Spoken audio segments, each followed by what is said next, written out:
Naubos na ba ang oras natin? Ang timeline ng mundo ipinaliwanag.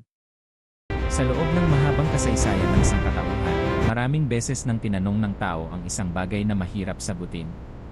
Nasaan na tayo ngayon? Hindi lamang bilang mga individual, kundi bilang buong mundo. May mga panahon noon na inisip ng tao na katapusan na ng lahat. Noong may digmaan, noong may malawakang sakit, noong bumagsak ang mga imperyo, noong nagutom ang milyon-milyong tao. Ngunit patuloy pa ring umikot ang mundo. Patuloy pa ring nagpatuloy ang tao.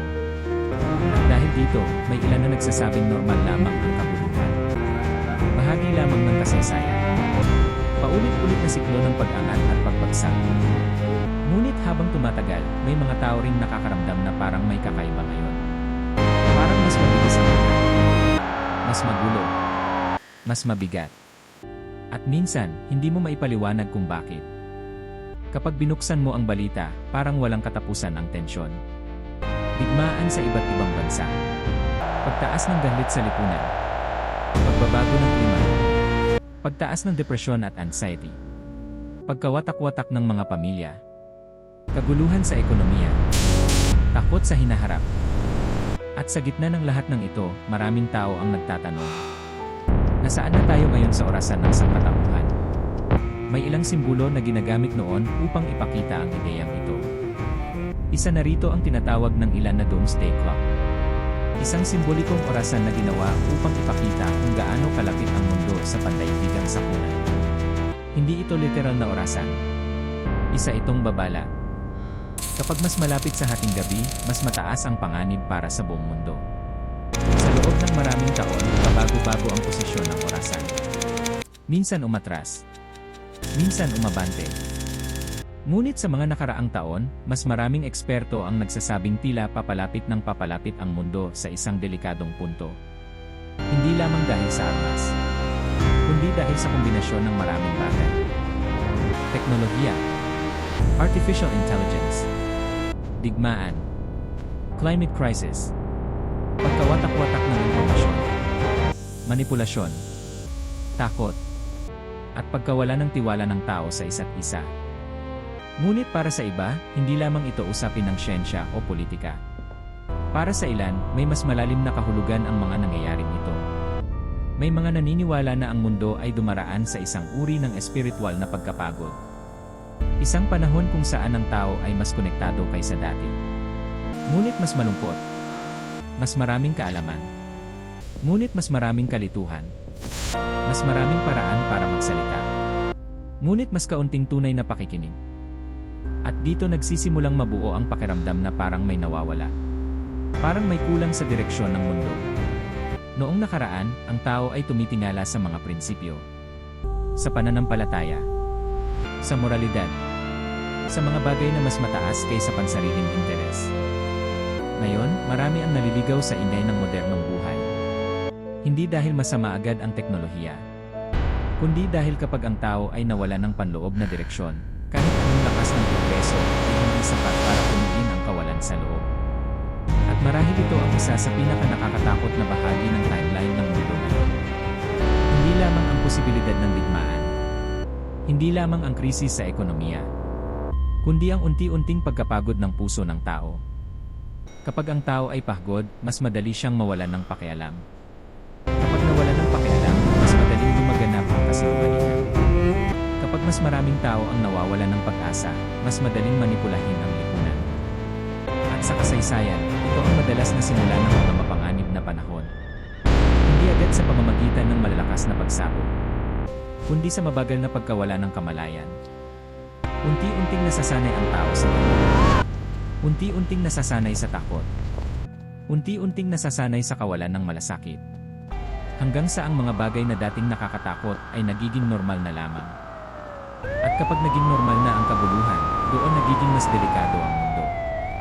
Dahil hindi na napapansin ng tao kung gaano kalayo na ang kanyang narating. Marami rin nagsasabi na isa sa pinakamalaking pagbabago ngayon ay ang bilis ng impormasyon. Sa isang pindot lamang, maaaring kumalat ang balita sa buong mundo. Ngunit kasabay nito, mas mabilis din kumalat ang galit, takot at maling impormasyon. Hindi na alam ng marami kung ano ang totoo. kapag hindi mo alam kung ano ang totoo, mas madali kang maimpluwensyahan. Mas madali kang matakot. Mas madali kang kontrolin. Ito ang dahilan kung bakit maraming tao ngayon ang nakakaramdam ng pagkalito kahit puno sila ng impormasyon. Parang mas maraming naririnig. Ngunit mas mahirap makita ang katotohanan. At sa ganitong panahon, may mga taong bumabalik sa mga lumang tanong. Ano ba talaga ang mahalaga? Ano ang tama? Ano ang dapat paniwalaan? Saan ba talaga papunta ang mundo? May mga naniniwala na ang kasaysayan ay paikot lamang. Na lahat ng ito ay lilipas din. Ngunit may ilan ding naniniwala na ang sangkatauhan ay nasa isang mahalagang yugto. Hindi dahil siguradong magwawakas ang mundo bukas, kundi dahil ang direksyon ng tao ngayon ay may malaking epekto sa hinaharap ng susunod na henerasyon. Dahil bawat panahon ay may sariling pagsubok. At marahil ang pagsubok ng panahon natin ay hindi lamang pisikal, kundi mental, emotional, at spiritual. Paano mananatiling mabuti sa mundong puno ng galit? Paano mananatiling totoo sa mundong puno ng manipulasyon? Paano mananatiling may pag-asa sa mundong laging may takot? Ito ang mga tanong na unti-unting bumabalot sa isip ng maraming tao ngayon. At habang tumitindi ang kaguluhan sa paligid, may ilan ding nagsisimulang magising. May mga taong natututong huminto sandali. Huminga. Mag-isip. Magtanong. Hindi lamang tungkol sa balita, kundi tungkol sa sarili. Ano ba ang ginagawa natin habang nangyayari ang lahat ng ito? Nagiging bahagi ba tayo ng galit? O bahagi ng pag-unawa? Nagiging bahagi ba tayo ng takot? O bahagi ng pag-asa? Dahil sa huli, ang timeline ng mundo ay hindi lamang binubuo ng mga leader, bansa, at teknolohiya. Binubuo rin ito ng maliliit na desisyon ng ordinaryong tao. Sa bawat araw na pipiliin mong maging mabuti kahit mahirap. Sa bawat araw na pipiliin mong huwag magpadala sa galit. Sa bawat araw na pipiliin mong makinig kaysa manakit. Doon nababago ang direksyon ng mundo. Maaaring maliit lamang ang isang mabuting desisyon. Ngunit kapag milyon-milyong tao ang gumagawa nito, nagbabago ang lipunan. Ito ang bagay na madalas makalimutan ng tao kapag pinag-uusapan ang katapusan. Dahil ang pinakamalaking laban ay hindi lamang laban sa mga nangyayari sa labas, kundi laban sa kung ano ang nangyayari sa loob ng tao.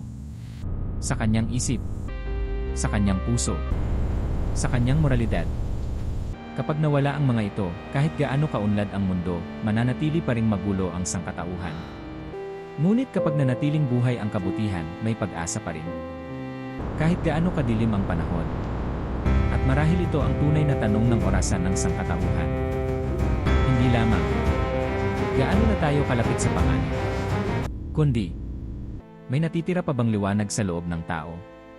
Dahil hanggat may mga taong handang magmahal, handang umunawa, handang tumayo para sa tama, hindi pa tapos ang kwento ng mundo. Maaaring delikado ang panahon ngayon.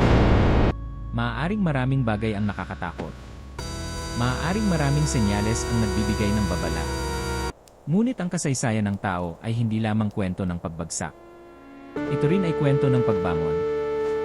Sa bawat panahon ng dilim, may mga taong nagiging ilaw. Sa bawat panahon ng takot, may mga taong pinipiling maging matatag. Sa bawat panahon ng kabuluhan, may mga taong pinipiling manatiling tao. At marahil, iyan ang pinakamahalagang bahagi ng timeline na ito. Hindi kung kailan magtatapos ang mundo, kundi kung anong klaseng tao tayo habang umiikot pa ito. Dahil sa huli, ang kinabukasan ng sangkatauhan ay hindi lamang nakasalalay sa teknolohiya, armas, o mga leader. Nakasalalay din ito sa araw-araw na pagpili ng bawat isa. Pagpili sa pagitan ng galit at pag-unawa. Pagpili sa pagitan ng kasinungalingan at katotohanan. Pagpili sa pagitan ng takot at pag-asa. At habang patuloy na umiikot ang orasan ng mundo, isang tanong ang nananatili. Kapag dumating ang pinakamadilim na sandali, ano ang pipiliin mong maging? Ilaw? O bahagi ng dilim? Kung napaisip ka sa video na ito, i-like para sa support. Mag-comment, handa akong magising sa katotohanan. I-share sa isang taong kailangan ng mensaheng ito. Mag-subscribe para sa mga content na magpapaisip, magpapalalim, at magpapagising ng pananaw sa buhay.